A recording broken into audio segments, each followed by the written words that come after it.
আকাশবাণী আগরতলা। স্থানীয় সংবাদ পড়ছি চন্দন লেখাপাল। এখনকার বিশেষ বিশেষ খবর হলো, রাজ্যপাল ইন্দ্রসেনা রেড্ডি নাল্লু সীমান্ত সুরক্ষায় বিএসএফ এর ভূমিকার ভূয়সী প্রশংসা করেছেন। মুখ্যমন্ত্রী অধ্যাপক ডক্টর মানিক সাহা বলেছেন, জনজাতিদের আর্থ সামাজিক উন্নয়নে রাজ্য সরকার প্রতিশ্রুতিবদ্ধ।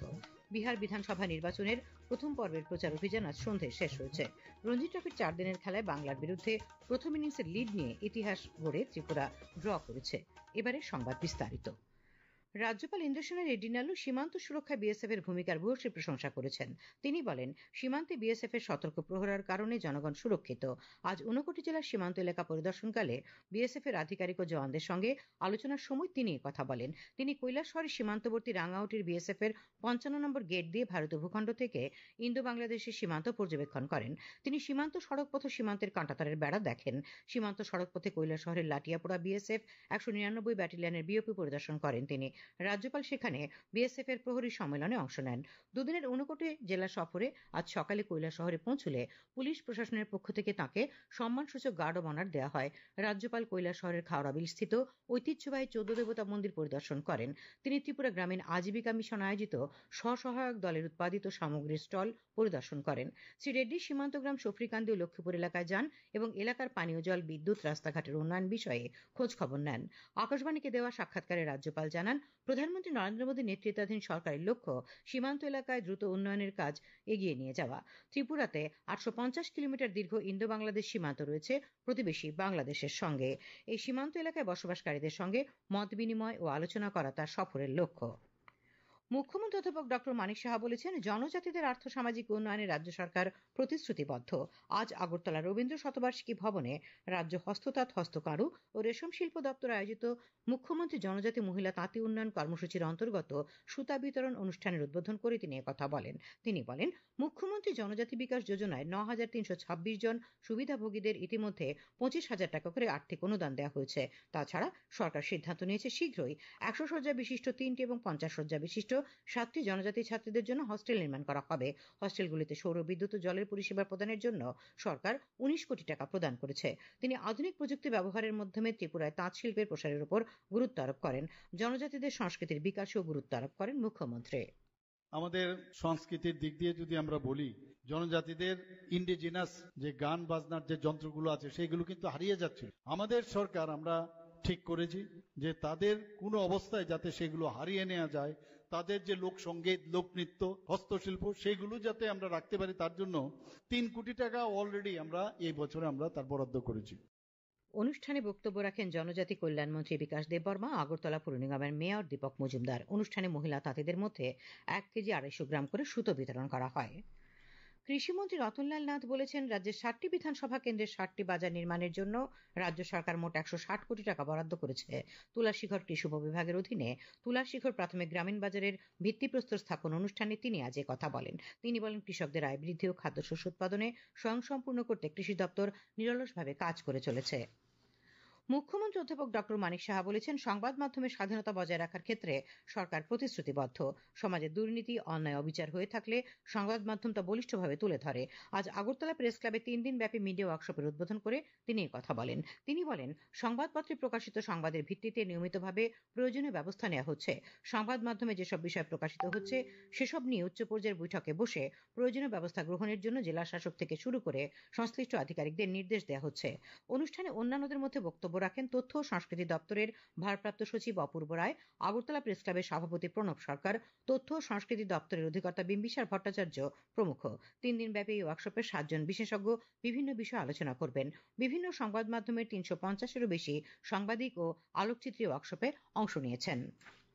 সাংসদ বিপ্লব কুমার দেব রাজ্যে 3টি রোপওয়ে নির্মাণের কাজ দ্রুত শেষ করার বিষয় নিয়ে আজ নতুন দিল্লিতে ন্যাশনাল হাইওয়ে লজিস্টিক ম্যানেজমেন্ট লিমিটেডের প্রধান কার্যকরী আধিকারিক রাজেশ মালিকের সঙ্গে আলোচনা করেন। রোপওয়েগুলি হল মহারানী থেকে ছবিমুড়া, উদয়পুর রেল স্টেশন থেকে ত্রিপুরা সুন্দরী মন্দির এবং ত্রিপুরা সুন্দরী মন্দির থেকে ছবিমুড়া। খবর প্রচারিত হচ্ছে আকাশবাণীর আগরতলা কেন্দ্র থেকে। আকাশবাণীর সংবাদের আপডেট পেতে লগ ইন করুন www.newsonair.com এবং নিউজ অন এয়ার অ্যাপ এবং টুইটার ও ফেসবুক প্ল্যাটফর্মে এআইআর নিউজ অ্যালার্টসে। ইউটিউবে লক্ষ্য রাখুন নিউজ অন এয়ার অফিসিয়ালে।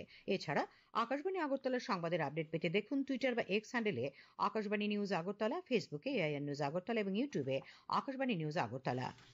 বিহার বিধানসভা নির্বাচনের প্রথম পর্বের প্রচার অভিযান আজ সন্ধ্যায় শেষ হয়েছে। প্রথম পর্যায়ে এই মাসের 6 তারিখে 18টি জেলার 121টি বিধানসভা আসনে ভোট নেওয়া হবে।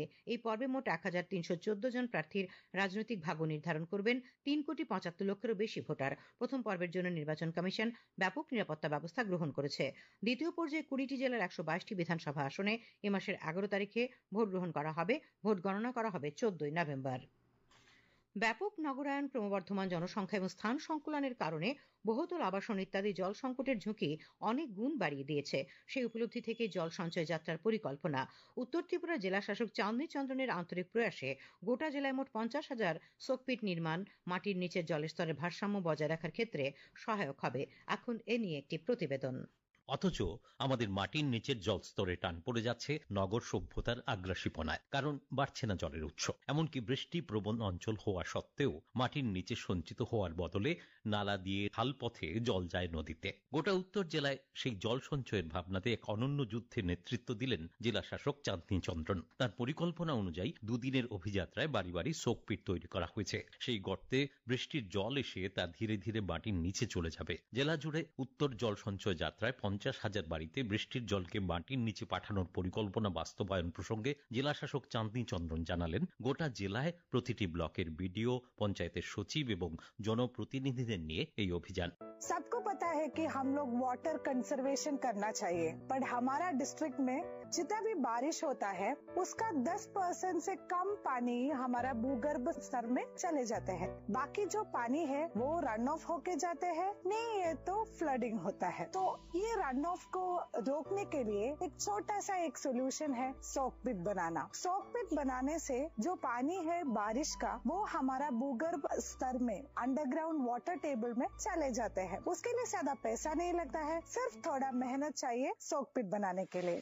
2050 সাল নাগাদ জল সংকটের আশঙ্কা মোকাবিলায় সারা রাজ্যের সামনে এক দৃষ্টান্ত হয়ে উঠতে পারে জল সঞ্চয় যাত্রা। উত্তর জেলা থেকে কৌস্তব ভট্টাচার্যের প্রতিবেদন, সংবাদ কক্ষ থেকে সুমন ভট্টাচার্য, আকাশবাণী আগরতলা। তীব্রমথা দলের প্রতিষ্ঠাতা প্রদ্যোৎ কিশোর দেববর্মা আজ দিল্লিতে সাংবাদিক সম্মেলনে জানিয়েছেন, উত্তর পূর্বাঞ্চলের জনগণের স্বার্থ, পরিচয় ও উন্নয়নের দাবিকে একক কণ্ঠে জাতীয় স্তরে তুলে ধরতে ওয়ান নর্থ ইস্ট নামে নতুন মঞ্চ গঠন করা হয়েছে। এ নিয়ে যৌথ ঘোষণায় স্বাক্ষর করেছেন মেঘালয়ের মুখ্যমন্ত্রী, ন্যাশনাল পিপলস পার্টির সভাপতি কনরাড কে সাংমা, তীব্রমথা পার্টির প্রতিষ্ঠাতা প্রদ্যোৎ কিশোর দেববর্মা, নাগাল্যান্ডের বিজেপির প্রাক্তন মুখপাত্র রাজ্যের মন্ত্রী মোয়ানলুমো কিকন এবং আসাম পিপলস পার্টির প্রতিষ্ঠাতা ড্যানিয়েল ল্যাংথাসা। শ্রী দেববর্মা আরও জানান, তরুণ প্রজন্মের নেতারা দীর্ঘদিন ভিন্ন ভিন্ন রাজনৈতিক মঞ্চ থেকে একই সমস্যা ও উদ্বেগের কথা বলে এসেছেন।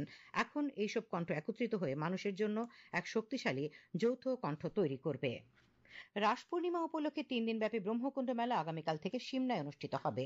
তথ্য ও সংস্কৃতি দপ্তর, মোহনপুর মহকুমার প্রশাসন ও ব্রহ্মকুণ্ড মেলা কমিটির যৌথ উদ্যোগে আয়োজিত মেলার উদ্বোধন করবেন কৃষিমন্ত্রী রতনলাল নাথ।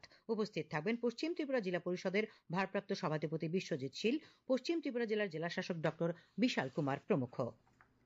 রঞ্জি ট্রফির 4 দিনের খেলায় বাংলার বিরুদ্ধে প্রথম ইনিংসের লিড নিয়ে ইতিহাস গড়ে ত্রিপুরা ড্র করেছে। ফলে এই ম্যাচ থেকে ত্রিপুরা 3 পয়েন্ট ও বাংলা 1 পয়েন্ট পেল। এমবিবি স্টেডিয়ামে চতুর্থ তথা শেষ দিনে আজ 7 উইকেটে 273 রান থেকে খেলতে নেমে রাজুদল প্রথম ইনিংসের লিড নিয়ে সবকটি উইকেট হারিয়ে 385 রান করে। দলের পক্ষে হনুমা বিহারী 141 এবং দলনেতা মণিশঙ্কর মুরা সিং অপরাজিত 102 রান করেন। বাংলার মোহাম্মদ কাইফ 79 রানে 4টি উইকেট পান। 49 রানে পিছিয়ে থেকে সফরকারী বাংলা দ্বিতীয় ইনিংসে 3 উইকেট হারিয়ে 90 রান করার পর ম্যাচটি শেষ হয়। এর আগে বাংলা প্রথম ইনিংসে 336 রান করেছিল। উল্লেখ্য, রঞ্জির নিয়ম অনুযায়ী ম্যাচ ড্র হলে প্রথম ইনিংসে যে দল লিড নেয় তারা 3 পয়েন্ট ও প্রতিপক্ষ দল 1 পয়েন্ট পায়। কর্নেল সিকে নেহরু ট্রফি অনূর্ধ্ব 23 বছরের ক্রিকেটের 4 দিনের খেলা সৌরাষ্ট্রের বিরুদ্ধে ফলনে নেমে ম্যাচ বাঁচাতে লড়াই করছে ত্রিপুরা। নরসিংগড়ের পিটিএ মাঠে আজ তৃতীয় দিনে বিনা উইকেটে 11 রান থেকে রাজু দল দ্বিতীয় ইনিংসে খেলতে নেমে দিনের শেষে 5 উইকেট হারিয়ে 332 রান করে। দলের পক্ষে আনন্দ ভৌমিক 85 এবং সত্যজিৎ দাস 63 রান করে। তার আগে সৌরাষ্ট্রের প্রথম ইনিংসে 454 রানের জবাবে রাজু দল প্রথম ইনিংসে 139 রান করেছিল। আবহাওয়া, আগামীকাল আকাশ আংশিক মেঘাচ্ছন্ন থাকবে। সকালে হালকা কুয়াশা পড়ার সম্ভাবনা রয়েছে। আগামীকাল দিনের সর্বোচ্চ তাপমাত্রা 31 ডিগ্রি সেলসিয়াস এবং সর্বনিম্ন 23 ডিগ্রি সেলসিয়াসের কাছাকাছি থাকতে পারে। আজ দিনের সর্বোচ্চ তাপমাত্রা ছিল 31.4 ডিগ্রি সেলসিয়াস এবং সর্বনিম্ন 23.5 ডিগ্রি সেলসিয়াস। শেষ করার আগে খবরের বিশেষ অংশগুলি আর একবার। রাজ্যপাল ইন্দ্রসেনা রেড্ডি নালু সীমান্ত সুরক্ষায় বিএসএফ এর ভূমিকার ভূয়সী প্রশংসা করেছেন। মুখ্যমন্ত্রী অধ্যাপক ডক্টর মানিক সাহা বলেছেন, জনজাতিদের আর্থ সামাজিক উন্নয়নে রাজ্য সরকার প্রতিশ্রুতিবদ্ধ। বিহার বিধানসভা বিধানসভা নির্বাচনের প্রথম পর্বের প্রচার অভিযান আজ সন্ধ্যায় শেষ হয়েছে। রঞ্জি ট্রফির 4 দিনের খেলায় বাংলার বিরুদ্ধে প্রথম ইনিংসের লিড নিয়ে ইতিহাস গড়ে ত্রিপুরা ড্র করেছে। স্থানীয় সংবাদ আজকের মতো এখানেই শেষ হলো। পরবর্তী বাংলা স্থানীয় সংবাদ প্রচারিত